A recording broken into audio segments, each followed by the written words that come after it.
Assalamualaikum warahmatullahi wabarakatuh. Selamat pagi teman-teman kelas 3. Bagaimana kabarnya hari ini? Semoga teman-teman dalam keadaan sehat walafiat ya. Nah teman-teman, hari ini kita belajar mengenai kisah keteladanan Nabi Ibrahim alaihissalam. Nah untuk itu teman-teman, mari kita menyimak bersama-sama video mengenai kisah keteladanan Nabi Ibrahim alaihissalam. Tolong disimak ya teman-teman.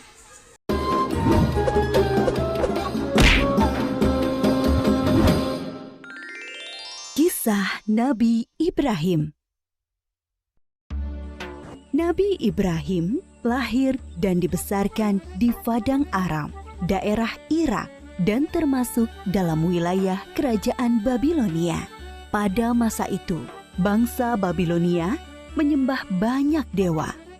Ayah Ibrahim bernama Azar, seorang pembuat patung berhala. Patung-patung itu juga dijual kepada penduduk sekitar untuk menjadi sembahan mereka. Allah memberi Ibrahim pikiran yang cerdas dan kritis, serta keberanian yang besar. Dia mengilhamkan pemahaman kepada Ibrahim bahwa menyembah patung-patung itu adalah kesesatan yang nyata. Ibrahim bertanya dalam hati, "Ayah, mengapa ayah menjadikan patung-patung itu sebagai Tuhan? Bukankah ayah yang membuatnya? Bukankah patung-patung itu tidak bisa mendengar doa-doa kita?" Dia berpikir keras, siapakah sebenarnya Tuhan yang pantas dipuja, dimintai pertolongan dan perlindungan?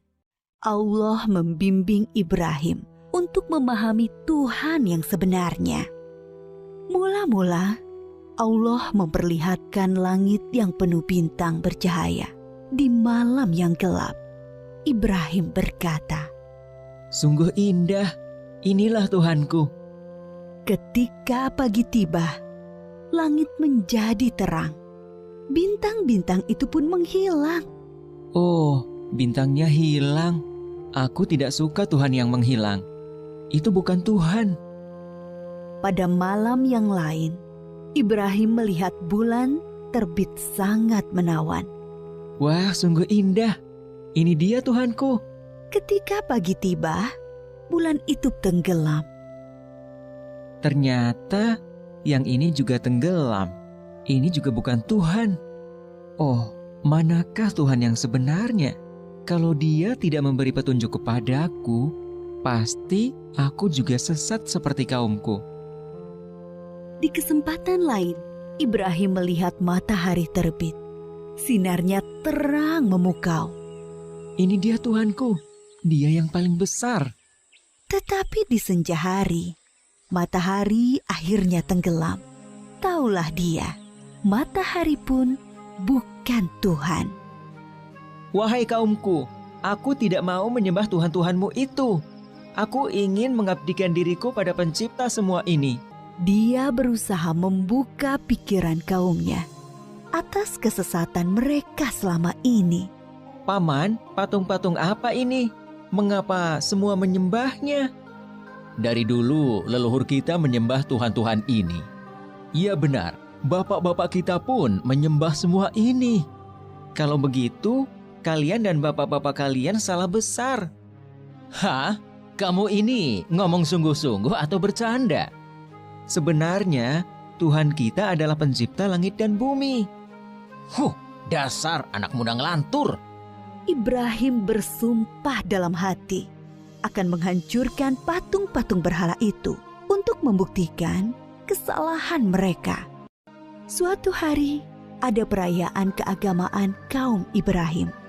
Setelah memberi sesaji kepada berhala, mereka pergi semuanya keluar kota. Ibrahim tidak mau ikut rombongan itu. Ketika semua sudah berangkat agak lama, diam-diam Ibrahim menuju tempat pemujaan berhala yang berisi banyak patung. Dia melihat makanan sesaji untuk berhala-berhala itu masih utuh di hadapan tiap patung-patung itu. Mengapa kamu tidak makan? Mengapa kamu tidak menjawab? Ibrahim bertanya, lalu memukul patung dengan tangannya. Tentu saja, patung-patung itu tetap diam. Ibrahim mengambil kapak, lalu menghancurkan patung-patung itu. Dia hanya menyisakan sebuah patung yang paling besar dan mengalungkan kapaknya pada lehernya. Ketika kaumnya pulang dari luar kota, mereka melihat patung berhala mereka hancur. Sontak mereka berteriak, kaget, gempar seluruh kampung. Bergegas semua orang, terutama para pemuka kaum, menuju tempat pemujaan berhala. Oh, siapa yang melakukan ini pada Tuhan-Tuhan kita? Kurang ajar! Kami dengar ada anak muda yang membenci Tuhan-Tuhan kita. Ibrahim namanya. Bawa ke sini anak itu. Maka Ibrahim digiring ke hadapan para pemuka kaumnya. Disaksikan halayak ramai. Apakah kamu yang menghancurkan Tuhan-Tuhan kita, Ibrahim? Yang menghancurkan patung-patung itu adalah patung yang besar ini. Bukankah dia membawa kapak? Tanya saja dia kalau bisa menjawab. Orang-orang yang mendengar jawaban Ibrahim pun tersadar. Merekalah yang keliru dengan menyembah patung-patung itu. Tapi kekafiran yang sudah mendarah daging membuat mereka memutarbalikkan kebenaran. Tentu di sini ada campur tangan setan. Kamu kan tahu, dia tidak bisa bicara, apalagi bergerak menghancurkan patung lain. Berarti kamulah yang melakukannya. Jadi, mengapa kalian menyembah patung yang tidak bisa berbuat apa-apa? Melindungi dirinya sendiri saja tidak bisa, apalagi melindungi kalian. Pemuka-pemuka kaum Ibrahim berunding untuk menghukumnya. Beberapa orang mengusulkan untuk membakar Ibrahim hidup-hidup. Maka penguasa waktu itu, Raja Namrud, memerintahkan untuk membuat bangunan tempat pembakaran Ibrahim di tengah lapang agar bisa disaksikan orang banyak. Ibrahim diikat lalu dilemparkan ke dalam api. Api menyala berkobar sangat panas. Allah berfirman, "Hai api, dinginlah dan menjadi keselamatan bagi Ibrahim." Maka ketika kobaran api yang dahsyat telah padam, keluarlah Ibrahim dengan segar bugar, tidak terbakar sedikit pun. Bahkan pakaiannya juga utuh, hanya tali pengikatnya yang musnah terbakar. Ketika sudah diangkat oleh Allah menjadi Rasul, Nabi Ibrahim dengan giat dan sabar mendakwahkan ajaran Allah.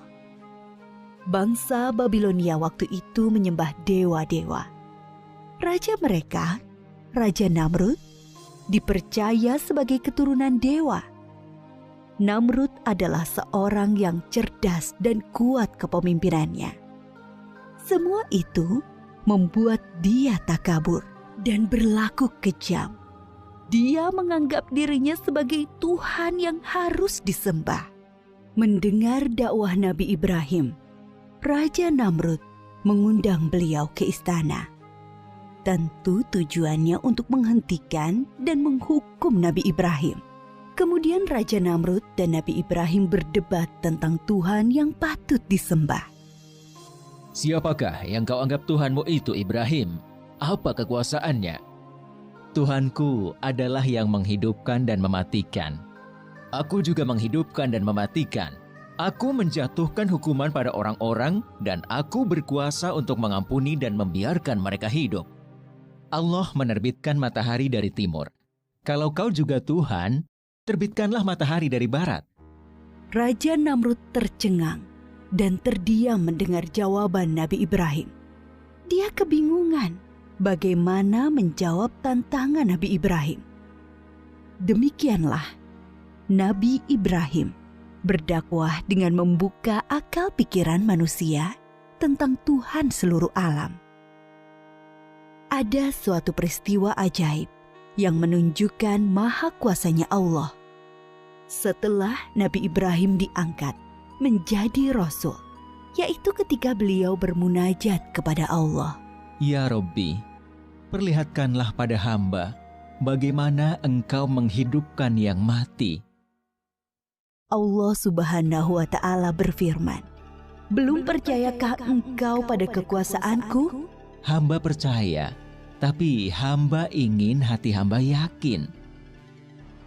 Kemudian Allah Subhanahu wa Ta'ala berfirman, "Ambillah 4 ekor burung, lalu potong-potonglah mereka, lalu lemparkan di atas tiap satu bukit, satu bagian. Kemudian panggillah mereka, pasti mereka akan datang kepadamu dengan segera." Nabi Ibrahim melakukan yang diperintahkan Allah, maka keimanannya bertambah mantap. Kepada bapaknya, Nabi Ibrahim tidak putus asa mengajak meninggalkan penyembahan berhala. Wahai ayahku, mengapa ayah menyembah sesuatu yang tidak bisa mendengar dan melihat, serta tidak dapat berbuat apa-apa untuk menolongmu? Sesungguhnya Allah memberi aku ilmu. Ikutilah aku, wahai ayahku, jangan ikuti setan. Aku takut engkau akan ditimpa azab. Bencikah kau pada Tuhan-Tuhanku Ibrahim? Diam! Kalau tidak, kau akan aku rajam. Pergilah, tinggalkan aku. Selamat berpisah ayah. Semoga keselamatan dilimpahkan kepadamu. Aku akan memohonkan ampunan dan hidayah untukmu. Nabi Ibrahim terus memohonkan ampunan Allah untuk Azar, sampai kemudian jelas baginya bahwa Azar tidak mau beriman. Nah, terima kasih teman-teman sudah menyimak video pembelajaran hari ini. Untuk itu, teman-teman mengerjakan tugas pada modul tema 7 halaman 73 ya. Nah, teman-teman kerjakan dengan baik. Semoga video pembelajaran hari ini bermanfaat ya. Wassalamualaikum warahmatullahi wabarakatuh.